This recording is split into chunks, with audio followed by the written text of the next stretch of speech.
one author who has a new book to help guide you with these steps to grasp your confidence and own your power. I love that. Look around the room.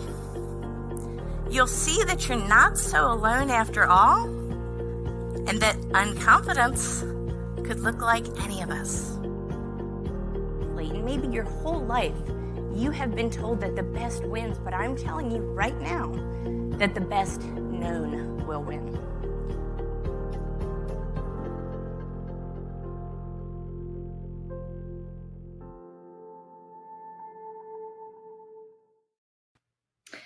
At the beginning of this season 3 of Grasp Confidence podcast, I told my listeners, you guys, that we would be taking a little bit more of a spiritual turn.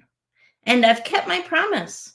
We've had incredible guests that have shared near-death experiences, people that have rekindled their relationship with God, people that have taken us from their darkest times to their deepest, most spiritual and profound truths.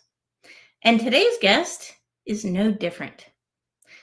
So while many of us are on this spiritual path right now, seeking for answers, seeking a sense of self, fulfillment, and our place in this universe, our next guest is going to take us through her journey of her spiritual confidence and tapping in to a deep purpose that she knows exists, not only for herself, but for all of us. She's a spiritual coach, an amazing brander and marketer. Her name is Diamond Drip. Diamond, welcome to the show. Hi, Tara. It's so great to be here with you and our listeners. Absolutely. So I think I set that up for you pretty well, but people are wondering, what is this spiritual coach? I want to hear more about this, and tell us what are you doing right now that's exciting? Yes, absolutely. So the spirituality piece comes from the tools that I use in my business. For a really long time as an entrepreneur, I built this brand around business and mindset coaching. And a lot of people will note in the online networking space that space is very saturated. And so I was trying to figure out what my business superpower was. And through that, bumping into stuff, trial and error piece, that was how I found these tools that I use in my everyday personal development and growth, and then with clients to help them bring out their gifts and strengths in their business. And so what is exciting right now is every day I get to learn for work. And so part of the way that I'm designed is that I'm an investigator, I'm a researcher. I love going down rabbit holes of information. And so that was how I found this tool. I started to discover things about myself, my family. And now I get to dive into people and help them understand the way their energy flows, the way that they can tap into their strengths, the way that they can stand confidently in their power and really build a magnetic brand to attract the people who need their solutions. I love that. Building a magnetic brand to attract the people that need your solutions. You know, I say this quite a bit, that I believe there's someone out there somewhere right now who's actually praying for the exact remedy or solution that we provide. And, you know, you're talking about these strengths, and I'm pretty passionate about strengths too, because I think we focus so much on our weaknesses that we don't even appreciate a lot of times our actual innate strengths. What do you think about that? So what's really interesting is when I found this tool, my conditioning made me look at it from the perspective of what are my weaknesses so that I can be aware of them, so that I can stay out of the conditioned shadow versions of these. And what I found, because I have one of my gifts is like the gate of extremes. And so that's how I learn sometimes is I like go really hard and then I'm like, whoa, that was too hard. I need to like backtrack it a bit. And so learning these tools, it was no different. So when I first discovered human design, I was like, oh my gosh, this can tell me what my strengths are. And that's great. A lot of them I know already, but I need to really hone in on these other pieces. And it became exhausting trying to learn everything that I didn't have in this system, in this framework for how you understand how your energy flows. And in that extreme, I looked at my chart again and I was like, wait, especially, and you know how divine timing is always working. I was at, I think it was a webinar. It might've been a podcast. I don't know. But essentially what was said was, you know, our soul chose the strengths that we needed to be successful in this lifetime. So if we don't have something, it's because our soul felt as though we didn't need it in this lifetime to do what we needed to do here. And with that perspective shift, I was able to really look at like, okay, well, if I just have to get to know what I have, the wisdom that I bring, that's a lot less studying and diving in than these perceived weaknesses that I don't have. And so it's really interesting that you asked that question, because initially I dove into the weaknesses because I was like, oh my gosh, let me see what I don't know so that I can avoid showing up in that light. And then it was empowering to then move to, well, what do I have? What do I bring to the table? And to just focus on that and not worry about the stuff that I didn't have. Oh my gosh, so much wisdom there. You know, I mean, honestly, we can really focus all day, if you let us, on everything we don't have. My list is probably as long as the Dead Sea Scrolls of what I don't have. But you know what? If I focus on that, I will always feel like I'm not enough. Yeah. And, you know, when you compare yourself to other people, it's a big thief of joy, but it's a really big thief of confidence too, don't you think? Absolutely, because you're constantly, like, when you're stuck in this comparison, you're making yourself less than, and we don't need any more of that.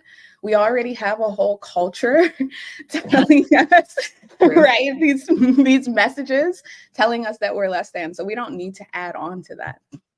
Yes. You know, and finding these strengths and aligning with them does build confidence. If you go from focusing on what you're lacking to what you already have inherently within you, inside of you. And, you know, who was it? If we judged a fish's ability to climb a tree, right, it would go the rest of its life thinking it was a failure. Yeah. It's not a failure. It's simply giving it an impossible task based on its design. Exactly. That's pretty powerful. And, you know, when you and I started this conversation, I said, what is this behind you? I love the background, by the way. And for the podcast viewers or listeners who are just listening to this, they can't see it. But behind you is this mural of this fantasy. It looks like big, gigantic mushrooms, a fantasy land. It looks like a dream. And I asked you about this. I knew it had to be significant in some kind of way. And you mentioned it was part of a spiritual path that you're on as well. I have to ask, you going down this spiritual path and figuring out these strengths, how was that path for you? How did that journey go? Yeah, so I was diagnosed with bipolar 2 disorder when I was 14. And so for a really long time, the depressive symptoms of that disorder, it was following me around like this dark cloud. And so in August of 2022, I participated in a clinical trial that used psilocybin, which is the active component in magic mushrooms, to actually heal my depression. I was able to gain things like self-forgiveness and self-compassion and really take a look at my life and see the areas where I was burning out because I was trying to do all the things. I was trying to validate myself with things outside of myself. And it really made me take a closer look at some of those areas and really make a change. I like to say that that trial was a catalyst for my path to spirituality, because we live in a culture that prizes logic and certainty over flow and intuition. Mm. And so because of that, I would just, my to-do list, it never ended. And so the trial, it really, like I said, it helped give me self-compassion. I wasn't sure how to integrate all of the things that I learned from that experience. The trial was only 15 weeks. There was some integration afterwards with the trial therapist, and then I have my own therapist, but it was still a lot of stuff that I had to figure out on my own. And I say all the time that I stumbled around for like a year trying to figure out, okay, higher consciousness me, she was amazing. She was so graceful. She was so forgiving. She was so easy breezy, go with the flow. I'm like, that's not me at all. Like, I'm always, right, we as humans, we have this illusion of control. Like, if we plan the perfect plan, then that's what's gonna, like, no, life is happening while we are busy making plans. And so the experience, it was difficult to integrate. And these tools, they helped me figure out the pieces of me that I saw in that higher consciousness state and figure out how to tap into them in a really practical way. Wow. That's a lot. It is. So being diagnosed with bipolar at 14. Yeah. I want to go back to that time just a little bit. Mhm. And a lot of people who are listening to this, because we know statistically that a lot of us are suffering from depression. Yeah. And this sense of not enoughness, this sense of I can't catch up, this sense of a forever expanding to-do list. And to thinking that, we kind of get caught up in the thought of we're just this commodity, this cog in a machine, right? And it leads to a lot of depression. And I've been there too. I know what that feels like. But how was it? I want to just the contrast before you sought this treatment. So before the treatment, I had experimented with plant medicine to treat the symptoms. I was a big proponent of cannabis because it helped me sleep. A lot of times, insomnia is a huge symptom of depression. And so cannabis would help me sleep, but it didn't necessarily help me feel better. It just kind of made me comfortable going along with the motions. And so, before the trial, I was doing a lot of things with the focus of, okay, they say we need these things in our business. So let me go ahead, make things happen. Let me push, let me force. And it was draining. And so on top of the depression that I was experiencing, from my diagnosis and from my childhood, I was removed from my mom's care when I was 15 due to child abuse and neglect. So dealing with all of that, and it was heavy because my mom, she was undiagnosed borderline personality disorder with narcissistic tendencies. And so my whole childhood, I grew up making myself wrong for things that weren't actually my fault. And then when I tried to go out and have my own relationships, I was made wrong for that because my mom really just wanted me to herself, in a way that she could control so much that my aunt would sometimes be removed from my life. Like her own sister would be removed from my life because she felt like we were getting too close. And so I grew up, and it's interesting because yes, that was then and this is now, but it's the wounding that happens. You think that you're over it, and then you get to a point and like 6 months ago, I realized that my inner teenager was giving me hell. Because every time I would try to, take this quantum leap in my business, she was just kind of there in the background, like silently doubting everything, like rooting against it because she felt or feared that if she gained the success, somehow somebody would take it away. Somehow she would, like, the rug would be pulled out from under her, because every time she got close before, it was pulled out. And so dealing with those dynamics, it was interesting, to say the least.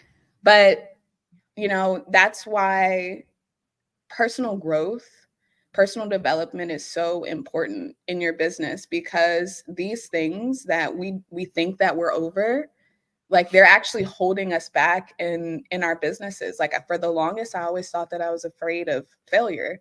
Don't get me wrong, right? There is still that element there, but I didn't even realize that you could be afraid of success as well. Yes. Oh my gosh. We don't talk about that enough, right? Exactly. And I'm glad you brought up childhood trauma. And this podcast is based off of my book, and my book talks about my journey of childhood trauma. And in all of the ways, at one point in time, it was really an anchor to the past. And it just kept me tethered to this reality that I wanted to get away from. Yeah. And a lot of people are going through some type of trauma. So this is a really relevant topic, because a lot of our listeners are looking for the answer. They're looking for hope. They're not maybe sure. But one thing I know about trauma, just like you said, it continues to manifest in our lives if it's unaddressed. And when I became an entrepreneur, maybe you'll appreciate this, I spent a ton of money on all of these different types of coaching and all these things, and nothing worked. Tons of money. Nothing stuck. It wasn't until I started taking that money, instead of investing it in my business, started investing it in myself, did I actually increase my success, and not just a little bit. It was like a different universe of success I experienced. After I started investing in myself, wrote my book, started speaking on stage, got accepted into an international TEDx talk, wrote my second book. I find it funny that all of that money I spent on trying to build my business didn't work, but as soon as I invested it back in me, wow. What do you think about that? I really resonate with that. Like you said, you thought I would appreciate it, and I do, because when I first began this entrepreneurship journey, I started off with a product-based business, which I always say allowed me to grow a successful business in the blissful ignorance of my own self-worth. Because when you're selling the product, it's like, okay, do they like it or do they not? You can run sales, like, it's very straightforward. But when I made the pivot after the trial to do more purpose-driven work and really work with people on a service-based model, it was like, well, you're the product now. Like, you're not having these deliverables like you used to anymore. And my brain, it right. And so, like you, I invested in these programs. Like, I was in a year-long business coaching program, which it taught me a lot of things, but some of that money could have been allocated elsewhere for sure. Because there were a lot of, right, the proven strategies and the frameworks. But as we know, especially like with my understanding that we are literally all designed differently, like our soul blueprints all look different from one another. So of course, these step-by-steps, like, it's not going to work for everybody. There are going to be some people who, they fall outside of that. And so the business coaching program, it was teaching me a lot of things. And I was like, okay, well, I'm struggling with sales, so maybe I need a sales coach. Got a sales coach. And I learned these different ways of presenting information. And it wasn't until, I was at this point where I was like, well, I'm learning all this stuff about, service-based business and speaking and things like that. So, like, that's good. I'm learning the sales piece, because obviously that's what you need as well, but something's still missing. And it wasn't until I made the investment with a life coach, where we literally for 6 months met every week for an hour And we were just talking about the old stories that my brain was telling me that I was accepting the limitations of, and that was what was holding me back from really stepping confidently into my power. And, you know, I recently compiled all the summaries of notes there. And it was just so interesting to see how, as we were talking about before we, you know, hopped onto the podcast, like divine timing. I was looking at the summaries, and we were doing a lot of work around, you know, spirituality, and my life coach, she was in the Air Force as an aerospace engineer. So she dealt a lot with quantum physics. And so we would use these, you know, power of imagination, Neville Goddard, just kind of like rewiring the brain to accept, you know, and around the same time that I was finally becoming open to quantum physics, to spirituality, to these higher states of consciousness and tapping into those, and really getting to know your higher self in that way, that was when I was in a random networking meeting, and someone was like, "Do you know your energy type?" And my rabbit hole began, and it has opened up so many doors. This investment in myself, and you know, not making myself wrong for the way that I was designed like I was before. That, yes, not making yourself wrong for the way you're designed. Take us down the rabbit hole. Dare I say it? I do. I want to be like Alice. I want to go down the rabbit hole. Tell me a little bit about these energetics that you're speaking of. Yes. So I use two tools in my business. One is human design. The other one is Gene Keys. And so human design is a synthesis of a bunch of different sciences that actually create this map or this blueprint of how your energy flows. It shows you areas where you're more likely to lean into outside noise. So what your family's saying, what your friends, society, especially these cultural contexts that we live in. And then it gives you insight into your strengths. It gives you insight into the solutions that you're meant to nourish people with from the wisdom of your life experience.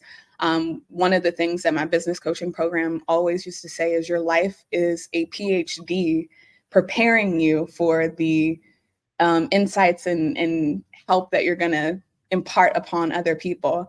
And so human design, it really takes that literally, because if you look at some of the things on the side of your chart, you can see who your people are. Are you here to work with authority figures? Are you here to work with people of influence? And once you know who your people are, what are the solutions that you're supposed to nourish them with? Where is definition in your chart so that you can give wisdom and insight and help other people get through, you know, this incarnation, if you will? It gives insight into your purpose. Like, are you here to have a really personal journey?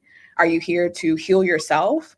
And then if you want to, you know, spread that information and heal other people? Or are you here to have a transpersonal journey?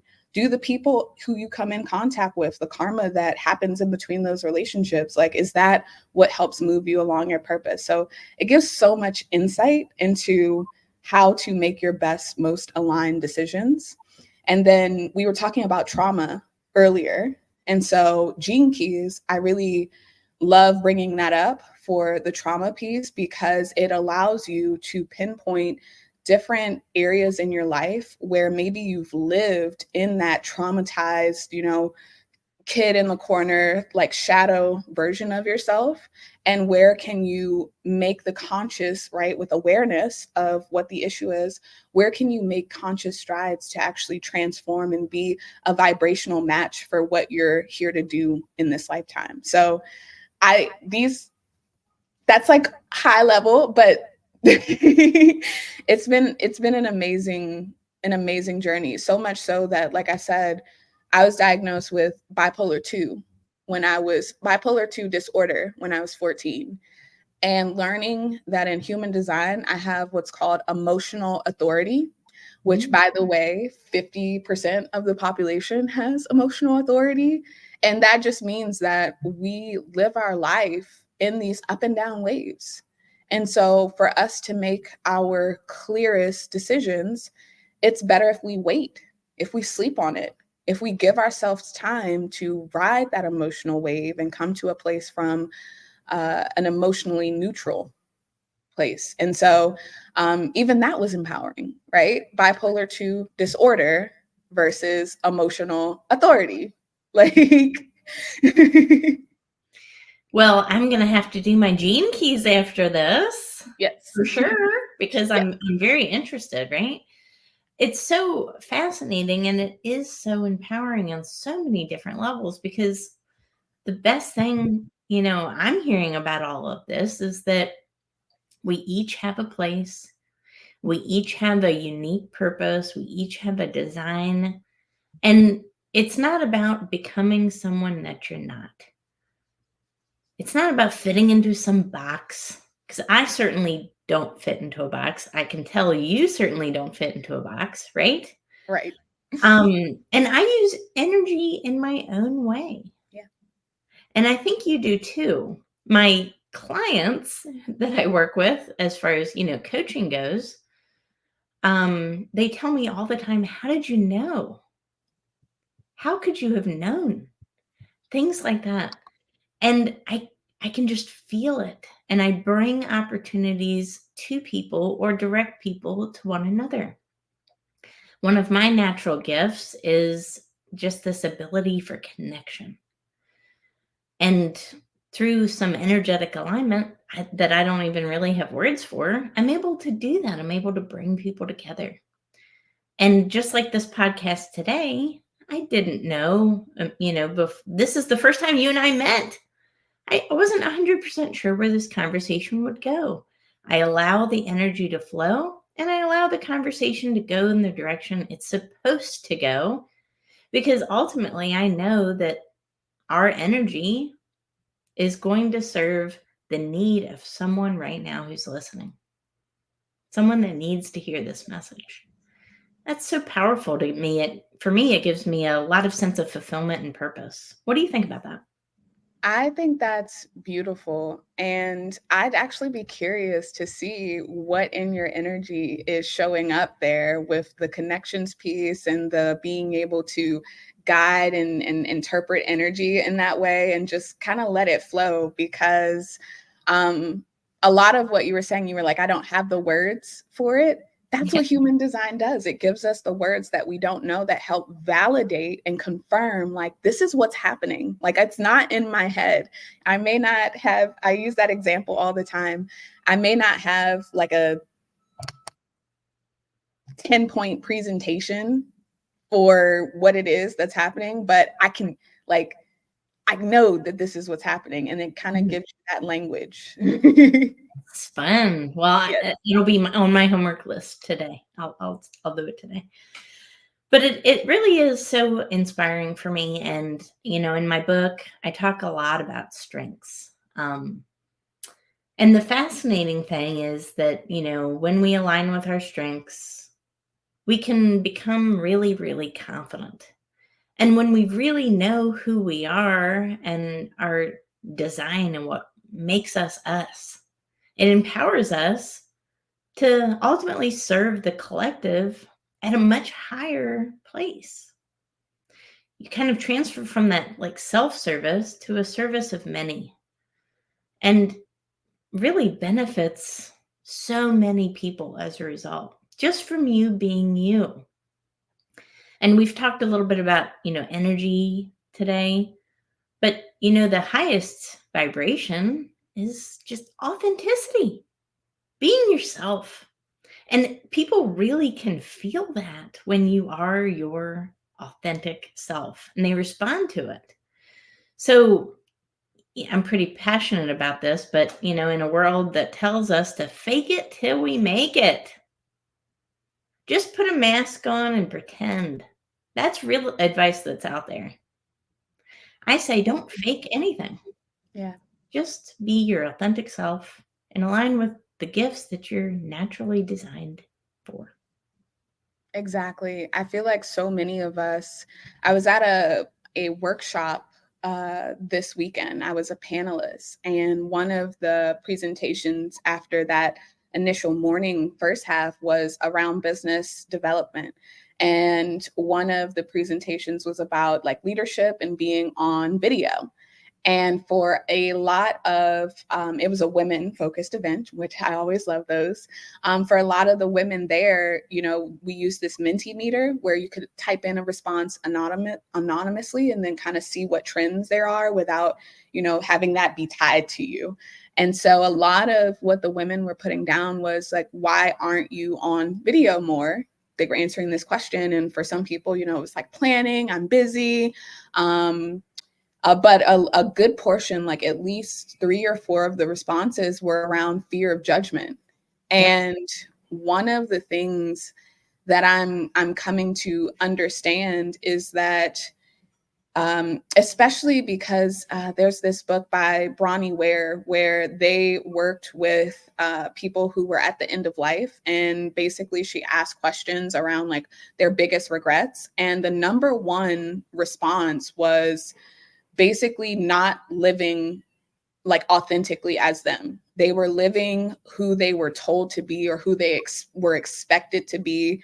And they really like cut themselves off from a lot of things that were going to bring them joy. Like that was like number 3, I think, was like not saying yes enough to myself. And literally when you start to get into this spirituality kind of conversation, you start to understand that this incarnation, like it's not the end. Like it's one of many. Like some of us have been here, we've incarnated before, we're bringing knowledge from past lifetimes. Some of us are here like super clean slate. This is our first incarnation and we're creating karma for our next lifetime.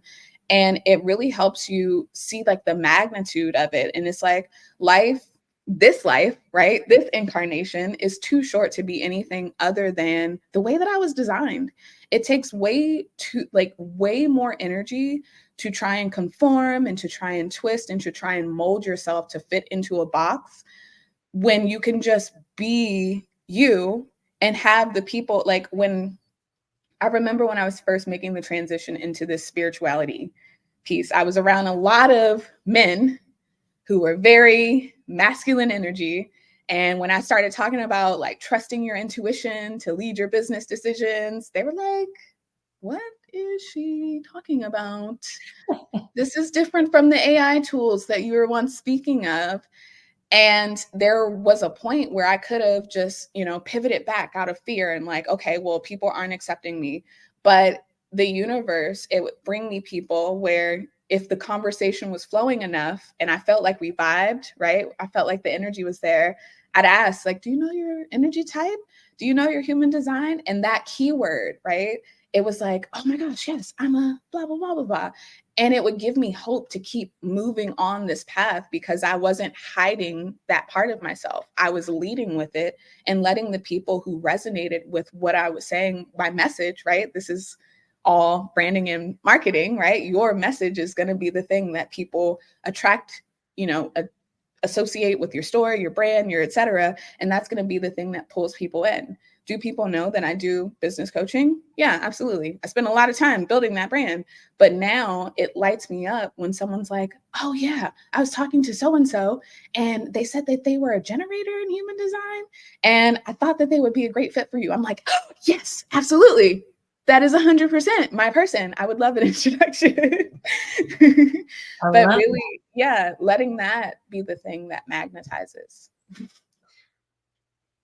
This entire experience, who did this help you become? So this entire experience has helped me become someone who recognizes that the only limitations are in our mind. Our old stories, our things that we're holding on to, our trauma, et cetera, those things, they're holding us back. And so there have been so many times where I've leaned into the science of these tools because that was all I had in the moment. I was like, I don't have logical reasoning for why I'm doing this other than the fact that it will bring me my signature theme, which is satisfaction. Like I'm leaning into what lights me up. And it has helped me, right? We were talking about this earlier. It has helped me do things that I normally wouldn't have otherwise gone for. Like I am an author now. And that was a decision that I made to become a part of an anthology. I felt so much imposter syndrome. My inner critic was very loud when I was joining that project, but I pushed myself through it. I understood how my strengths have earned me a place at the table, how my story is important enough to tell, because it may not be like, the older women who were a part of that book, but it can inspire and bring in a whole new audience as well as resonate with some of the things that other people have gone through. And that book has now gone on to become best-selling and award-winning. And so now that's a thing that I never would have gone for necessarily if I wasn't just being a part of the experience. And then, walking the runway at US Black Cannabis Week, like that was something that I had always wanted to do. But my mom, she kind of took away that modeling opportunity for me. Younger, it wasn't for US Black Cannabis Week, it was for Peace Tea. I don't know if those are still around, but leaning into that satisfaction, it helped me become this person who is leaning into joy. And other people see that and they're like, oh my gosh, well, if you can do it, because I knew you when you were doing X, Y, and Z, and I've seen you pivot, I've seen you lean into what lights you up. It creates this ripple effect of, for lack of better phrasing in this moment, hope that other people can make these shifts, that they can lean into. It's helped me become this influential person without even really trying to be, because I was just being authentic. I was leaning into my strengths. I was doing what lit me up. And that is the best feeling ever, is when you're not trying to fake it, because it's one thing when you fake it until you make it, and then you get all the things and then you feel unfulfilled because you weren't genuine that whole time. And now, you're in this position where it's like, well, do I let go of the brand that I built because it doesn't fit me? It's not fulfilling. Like, you get into these messy situations. Absolutely. Oh, so right on. Well, I really enjoyed this episode. This was a lot of fun, and it gave me a sense of hope, because I think the cure to a lot of our problems is right within. Yes. And we can look outwardly for things all day long and always come up short. But when we look inside us, that's where the real power and potential lies. So I hope this gave everyone a lot of hope today, a lot of inspiration. Diamond, what are the best places to find you and connect with you on? Yes. So the best place is my website, diamonddripconsulting.com. I always encourage listeners to pull their free human design chart, because if you just start experimenting with your strategy and authority, you'll start to see synchronicities and signs and things that this is what you're here to do. So I always love for people to pull their chart. My top 2 places as far as social media are going to be LinkedIn and Instagram, and that's on my website as well. Wonderful. Well, this will be the first of a couple conversations probably, but I loved it. Loved the show. Loved the interview. Fantastic advice as always. Perfect. Well, thank you so much for everyone who tuned in today. Guys, thank you for your support and your continued efforts, because guess what? We're in the top of the personal development podcasts in many countries, actually more than a few countries, which is incredible. Thailand, Hungary are among the few that we are in the top 10 in personal development podcasts. So truly incredible. So thank you for your support. Keep sharing these shows with your network, with family, with friends. And don't forget to leave a review, because every review is great appreciated. We'll catch you